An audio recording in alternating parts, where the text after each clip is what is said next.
ଶ୍ରୋତାବନ୍ଧୁ ପ୍ରାକୃତିକ ପରିବେଶ ପ୍ରତି ମଣିଷ ମନରେ ପ୍ରଭାବ ବିସ୍ତାର କରେ। ଏଥିରୁ ଜଣେ ଲେଖକ କିଭଳି ବାଦ ପଡ଼ିପାରିବ? କଥାକାରକୁ ସମୟର ସ୍ପର୍ଶ ଏତେ ମାତ୍ରାରେ ପ୍ରଭାବିତ କରିଥାଏ ଯେ ତାର ଲେଖା ଗୁଡ଼ିକରେ ତାର ସ୍ପଷ୍ଟ ଚିତ୍ର ସେ ଏକ ପ୍ରକାର ଉତ୍ତୋଳିତ କରିଥାଏ। ଆଜି ଆମେ ଏମିତି ଜଣେ ନିଆରା କଥାକାରଙ୍କୁ ଶୁଣିବା ଯେ ଏ ଅସହ୍ୟ ଗୁଳୁଗୁଳି ଗ୍ରୀଷ୍ମ ତାପକୁ ତାଙ୍କ କଥାରେ ତାଙ୍କ ଗଳ୍ପରେ ଅତି ଚମତ୍କାର ଭାବରେ ରୂପାୟିତ କରିଛନ୍ତି ଗାଳ୍ପିକ ବିରଜା ରାଉତରାୟ। ବିରଜା ରାଉତରାୟଙ୍କର କ୍ଷୁଦ୍ର ଗଳ୍ପର ଶୀର୍ଷକ ହେଉଛି ଲୁ। ଗାଳ୍ପିକ ବିରଜା ରାଉତରାୟ। ଅବସର ପରେ ଏହି ବାଲିଅନ୍ତା ଥାନା ଅନ୍ତର୍ଗତ ରଙ୍ଗ ବଜାର ପାଖରେ ତୋଳିଥିବା ଘରଟିକୁ ନିଜର ସ୍ଥାୟୀ ଠିକଣା କରିନେଇଥାନ୍ତି ମାଧବାନନ୍ଦ ବାବୁ। 1 ମାସର ରହଣି କାଳ ପରେ ଅଦ୍ୟାବଧି ତାଙ୍କ ପଡ଼ୋଶୀ ଖାତାରେ କେବଳ ଜଣକର ହିଁ ନାଁ ଉଠିପାରିଛି। କାରଣ ଘରର ବାମ ପଟେ ଆୟତାକାର ପାଚେରୀ ବୁଲି ସାରିଥିବା ସ୍ଥାନଟି ତଥାପି ଏକ ସଂରକ୍ଷିତ ଶୂନ୍ୟସ୍ଥାନ ହୋଇ ପଡ଼ି ରହିଥାଏ। ଅପରପକ୍ଷେ କେବଳ ଡାହାଣ ପଟର ପ୍ରଥମ ଘରବାଲାଙ୍କ ସହ ନୂଆ ପଡ଼ୋଶୀର ସମ୍ପର୍କ ଗଢ଼ି ଉଠିଛି ଇତିମଧ୍ୟରେ, ଯଦିଓ ସେପଟକୁ ଆହୁରି କିଛି ପରିପୂର୍ଣ୍ଣ ଘର ସବୁ ଲାଗି ଲାଗି ଲମ୍ବି ଯାଇଛି କିଛି ଦୂର ଯାଏ। ସେହିପରି ପଡ଼ୋଶୀ ଧନେଶ୍ୱର ବାବୁ ମଧ୍ୟ ଏଇ କିୟତ୍କାଳ ମଧ୍ୟରେ ବେଶ୍ ଆପଣାର କରିପାରିଛନ୍ତି ମାଧବାନନ୍ଦ ବାବୁଙ୍କୁ। କି ସକାଳ କି ଅପରାହ୍ନ, ବେଳେବେଳେ ଉତ୍ତୀର୍ଣ୍ଣ ସଞ୍ଜ ଯାଏ ମଧ୍ୟ ଗପସପର ପସରା ଲମ୍ବି ଯାଇଥାଏ। ଖାଲି ଦୁହିଁଙ୍କୁ ଭାଗ କରୁଥାଏ ଦୁଇ ଘରର ମଝି ଗାର ପରି ରହିଥିବା ବାମନପ୍ରାୟ ଏକ ପ୍ରାଚୀର। ଅଦ୍ୟାବଧି ମାଧବାନନ୍ଦ ବାବୁଙ୍କ ମନରେ ନୂଆ ପଡ଼ୋଶୀଙ୍କ ପ୍ରତି ଯେଉଁ ସଦିଚ୍ଛା ଓ ବନ୍ଧୁତାପନ୍ନ ଭାବ ବିକଶିତ ହୋଇଛି, ତାହା ପଛରେ ଥାଏ 3ଟି ଠୋସ୍ କାରଣ।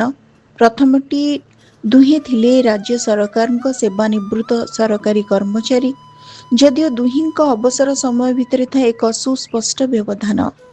ଦ୍ୱିତୀୟଟି, ଦୁଇ ଜଣଙ୍କ ମନ ମେଳକ ସ୍ଥାନରେ ଅଧୀଶ୍ୱର ରୂପେ ସ୍ୱୟଂ ଗପୁଡ଼ା ଦେବ ହିଁ ବିରାଜମାନ କରୁଥିଲେ। ତୃତୀୟଟି, ଗତ ବର୍ଷଠାରୁ ଏକମାତ୍ର ଝିଅର ବାହାଘର ପରେ ଖାଲି ପଡ଼ିଥିବା ସଦସ୍ୟପଣର ଏକ ପ୍ରକାର ଭରଣା ସଦୃଶ ରହିଥିଲା ଏହି ନୂଆ ପଡ଼ୋଶୀଙ୍କ ସ୍ଥାନ। ମୋବାଇଲ ଓ ଖବରକାଗଜ ପଢ଼ା ବାଦ ମୁହାଁମୁହିଁ ଯଦି ଘଡ଼ିଏ କଥା ନ ହୋଇ ପାରିଥାନ୍ତି, ବଳକା ରାତିଟି କି ଅହେତୁକ ଭାବେ ଅସହ୍ୟ ମନେ ହୋଇଥାଏ ଦୁହିଁଙ୍କ ପାଇଁ। ଯେପରି ସେହି ଦିନ ତମାମର ଚର୍ଯ୍ୟାରେ କିଛି କେଉଁଠି ଖୁଣ ରହିଗଲା କି? ଅନ୍ୟପକ୍ଷରେ ମାଧବାନନ୍ଦ ବାବୁଙ୍କ ପତ୍ନୀ ନଳିନୀ ପ୍ରଭା ଆଚାରରେ ଠିକ୍ ବିପରୀତ। 4 ଥର ପଚାରିଲେ ଯାଇ ପାଟିରୁ ପଦଟିଏ ବାହାରେ। ଏଠାକୁ ଆସିବା ପୂର୍ବରୁ ପତ୍ନୀଙ୍କର ଏହି ଅବିଗୁଣକୁ କଥା ଭାବି ଖୁବ୍ ବିମର୍ଷ ହୋଇପଡ଼ିଥିଲେ ସେ। କାରଣ ତାଙ୍କର ଚିନ୍ତା ଥିଲା, ଭୁବନେଶ୍ୱର ପରି ଏହି ଅପରିଚିତ ଉପାନ୍ତ ସ୍ଥାନର ନୂଆ ଠିକଣାକୁ ଗଲାପରେ ଯଦି ଭଲ ମେଳାପି ପଡ଼ୋଶୀଟିଏ ନ ପାଆନ୍ତି, ତେବେ କ'ଣ ଅବଶିଷ୍ଟ ଜୀବନଟା ପୁରା ଦୁର୍ବିଷହ ହୋଇ ଉଠିବ? ଏକମାତ୍ର ଝିଅର ବିଭାଘର ପରେ ବାଙ୍ଗାଲୋରରେ ଅବସ୍ଥାନ। ଏକକ ପରିବାରର ଏହି ବିଡ଼ମ୍ବନାକୁ ଯେ ଭୋଗିବାକୁ ପଡ଼ିବ, ସେହି ଜ୍ଞାନ ପ୍ରାପ୍ତ ହୋଇଥିଲା ତାଙ୍କର ଅନେକ ବିଳମ୍ବରେ। ବିଲ୍ଡର ସଂସ୍ଥାଠାରୁ ସମ୍ପୂର୍ଣ୍ଣ ଘରଟି ହସ୍ତାନ୍ତର ହେବା ଯାଏ ଏହି ଚିନ୍ତାଟି ମନ ଭିତରେ ଘାରି ରହିଥିଲା। ସ୍ୱଳ୍ପ ଭାଷିଣୀ ପତ୍ନୀଙ୍କୁ ଧରି କେମିତି ଖର୍ଚ୍ଚ କରିବେ, ଘଣ୍ଟା କଣ୍ଟାରୁ ଝରୁଥିବା ସମୟ। ଦିନ ରାତିର ଜାଗ୍ରତ ଅବସ୍ଥାରେ ଖର୍ଚ୍ଚ ନ ହୋଇ ପଡ଼ି ରହୁଥିବା ବିପୁଳ ସମୟ ଯୋଗକୁ ଯାହାକୁ ନିକଟ ପଡ଼ୋଶୀ ରୂପେ ପାଇଲେ, ସିଏ ଏହି ଆଶଙ୍କାକୁ ଅମୂଳକ ସାବ୍ୟସ୍ତ କରି ତାଙ୍କ ଚିନ୍ତାତକ ଦୂର କରିଥିଲେ। ନିଦାଘ ମାସ ସକାଳ ଖରାର ରଙ୍ଗରେ ଅଧିକରୁ ଅଧିକ ତୀର୍ଯ୍ୟକତା ଜମାଟ ବାନ୍ଧି ଆସୁଥାଏ। ଘର ଆଗପଟ ପୋଟିକୋ ତଳେ ପଡ଼ିଥିବା ବେତ ଚେୟାରରେ ବସି ଖବରକାଗଜ ଉପରେ ଆଖି ପହଁରଉଥାନ୍ତି ମାଧବାନନ୍ଦ ବାବୁ। ଅସହ୍ୟ ତାତିର ପ୍ରାକ୍ ସୂଚନାକୁ ଧରି ଭରା ଉଷ୍ମତା ସହ ଗୁମ୍ ମାରି ରହିଥାଏ ଉତ୍ତୀର୍ଣ୍ଣ ସକାଳ। ଏହି ସମୟରେ ହାତରେ ଓମଫେଡ୍ କ୍ଷୀର ପ୍ୟାକେଟଟିକୁ ଧରି ଆରପଟ ହତାର ଗେଟ୍ ଖୋଲି ଭିତରକୁ ପଶୁ ପଶୁ ଧନେଶ୍ୱର ବାବୁ ସମ୍ଭାଷଣ ଜଣାଇ କହିଉଠିଲେ, ଗୁଡ୍ ମର୍ଣ୍ଣିଂ ମାଧବାନନ୍ଦ ବାବୁ। କ'ଣ ଆଜିର ଟପ୍ 5 ଖବର ଟିକେ ଆମକୁ ଜଣାଇବା ହୁଅନ୍ତୁ, ନହେଲେ ଖାଲି ଟିଭିଟାକୁ ଦେଖି କ'ଣ ସବୁ କଥା ଜାଣି ହୁଏ? ପ୍ରତି ସମ୍ଭାଷଣ ସହ ଧାରେ ମୃଦୁ ହସ ଫିଟି ଉଠିଲା ମାଧବାନନ୍ଦ ବାବୁଙ୍କ ମୁଖମଣ୍ଡଳରେ। କ୍ୱାର୍ଟର ନ ଛାଡ଼ିବା ପୂର୍ବରୁ ପ୍ରାତଃ ସକାଳରେ ମର୍ଣ୍ଣିଂ ୱାକ୍ କରିବାର ଅଭ୍ୟାସଟା ମଧ୍ୟ ତାଙ୍କର ରହିଥିଲା। ମାତ୍ର ଅବସର ନେବା ପରଠୁ କାହିଁକି କେମିତି ଟିକେ ଅଳସୁଆ ହୋଇ ପଡ଼ିଛନ୍ତି ସେ। ଧନେଶ୍ୱର ବାବୁ କେତେଥର ତାଙ୍କ ସହ ପ୍ରାତଃ ଭ୍ରମଣରେ ଯୋଗ ଦେବା ପାଇଁ ପ୍ରସ୍ତାବ ଦେଇ ସାରିଛନ୍ତି, କିନ୍ତୁ ନିଜର ଅଳସୁଆମୀ ହେତୁ ସବୁଥର ହଉ ହଉ ଖୁବ୍ ଶୀଘ୍ର ଆପଣଙ୍କ ସହ ପ୍ରାତଃ ଭ୍ରମଣରେ ମୁଁ ବାହାରି ଯିବି, ସାଥୀ ରୂପେ ଯୋଗଦେବି ବୋଲି କହି ଟାଳି ଦେଇଥାନ୍ତି। ଅଗତ୍ୟା ଏକାକୀ ସକାଳ ବୁଲାରୁ ଫେରିଥିବା ପ୍ରିୟ ପଡ଼ୋଶୀଙ୍କୁ ନିରାଶ କରିବାକୁ ଚାହିଁଲେ ନାହିଁ। ସେ ଜାଣନ୍ତି ବିପତ୍ନିକ ଧନେଶ୍ୱର ବାବୁଙ୍କ ଜୀବନ ତାଙ୍କ ପରି ସହଜ ନଥିଲା। ଓମଫେଡ୍ କ୍ଷୀରରେ ହାତରେ ଚା କରିବାଠୁ ଆରମ୍ଭ କରି ଦ୍ୱିପ୍ରହରର ରୋଷେଇ ଓ ରାତିର ରୁଟି ସନ୍ତୁଳା ପର୍ଯ୍ୟନ୍ତ ସବୁ କିଛି ତାଙ୍କୁ ହିଁ କରିବାକୁ ପଡ଼ିଥାଏ। ଏସବୁ କାମଧନ୍ଦା ଭିତରେ ସେ କେବେ ମଧ୍ୟ ତାଙ୍କ ସହ ମନଖୋଲା ଗପସପ କରିବାରେ କାର୍ପଣ୍ୟ କରିନାହାନ୍ତି। ସେହି ଦୃଷ୍ଟିରୁ ନିଜର ଏହି ଉତ୍ତର ଷାଠିଏ ଜୀବନର ଅନ୍ତରଙ୍ଗ ସଖା ସହୋଦର ବୋଲି ଧରି ନେଇଥାନ୍ତି ଏହି ନୂଆ ପଡ଼ୋଶୀଙ୍କୁ। ବେଳେବେଳେ ନିଜକୁ ବି ଆଶ୍ଚର୍ଯ୍ୟଚକିତ ହୋଇ ପ୍ରଶ୍ନ କରନ୍ତି, ଆରେ ହେ, ଲୋକଟାର ଏତେ ବ୍ୟକ୍ତିଗତ କ୍ଷତ ସତ୍ତ୍ୱେ କେବେ ବି ତ ପ୍ରକାଶ କରିନାହିଁ ନିଜର ଦୁଃଖ କଥା। ଜଣେ ମଧୁର, ମେଳାପୀ ଓ ଦାୟିତ୍ୱ ସମ୍ପନ୍ନ ପଡ଼ୋଶୀ ଭାବେ ନିଜ ଭୂମିକାରେ କେବେ ତ ହେଳା କରିନାହାନ୍ତି। ଓଲଟି ତାଙ୍କ ସହ ଥରେ ଗପଟେ ଆରମ୍ଭ ହୋଇଗଲେ ମନର ଏକାକୀପଣଟା କୁଆଡ଼େ ଚାଲିଯାଏ। ତା ସହିତ ମୌନ ପ୍ରାୟ ଜୀବନ ବଞ୍ଚୁଥିବା ପତ୍ନୀ ନଳିନୀ ପ୍ରଭାଙ୍କ ଅସହନୀୟ ପ୍ରକୃତିଟିକୁ ମଧ୍ୟ ବରଦାସ୍ତ କରି ହୋଇଯାଏ। ଅବସର ଆଗରୁ ଅଫିସ ସହକର୍ମୀ ଓ ସାଙ୍ଗସାଥୀଙ୍କ ସାହଚର୍ଯ୍ୟ ମଧ୍ୟରେ ସେତେଟା ଗୁରୁତର ବୋଲି ଜଣାପଡ଼ୁ ନଥିଲା ପତ୍ନୀଙ୍କ ଏହି ସ୍ୱଳ୍ପ ଭାଷଣୀ ମାନସିକତା। ନୂଆ ନୂଆ ବିବାହ ପରେ ଧୀରେ ଧୀରେ ଯେତେବେଳେ ପତ୍ନୀଙ୍କର ଏହି ଅବଗୁଣଟି ବିଷୟରେ ଅବଗତ ହେଲେ, ସେବେଠାରୁ ନିଜର କଥା କୁହା ପ୍ରବୃତ୍ତିକୁ ଉପଶମ କରିବାକୁ ଯାଇ ଗୋଟିକ ପରେ ଗୋଟିଏ ବିକଳ୍ପ ପନ୍ଥା ସବୁ ଆପଣେଇ ନେଇଛନ୍ତି ସେ।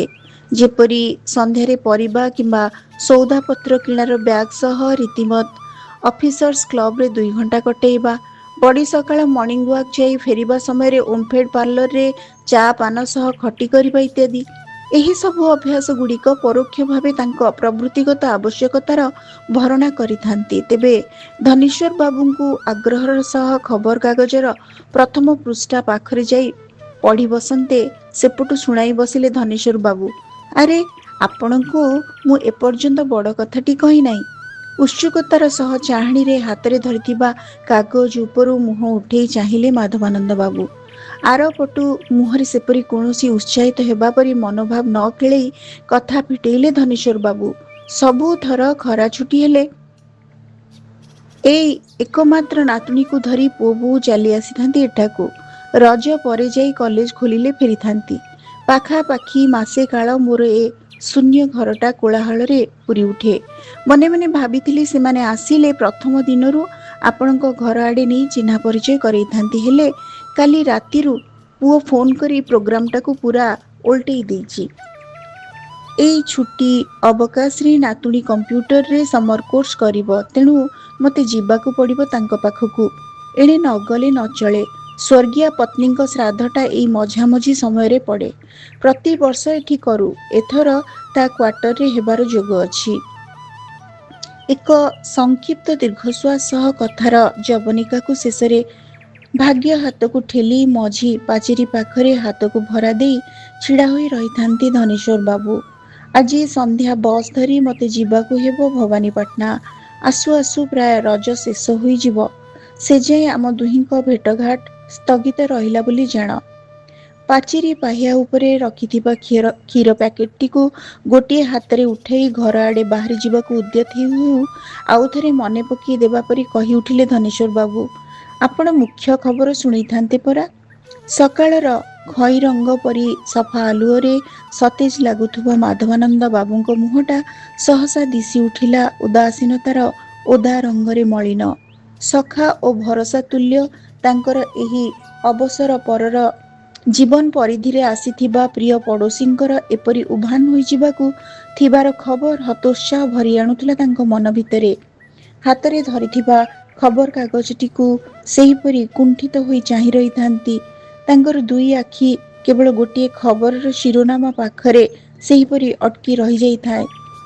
ତାହା ଥିଲା, ଏଥର ଗ୍ରୀଷ୍ମ ପ୍ରବାହକୁ ଭୀଷଣ କରି ତୋଳିବ ପଶ୍ଚିମା ଲୁ।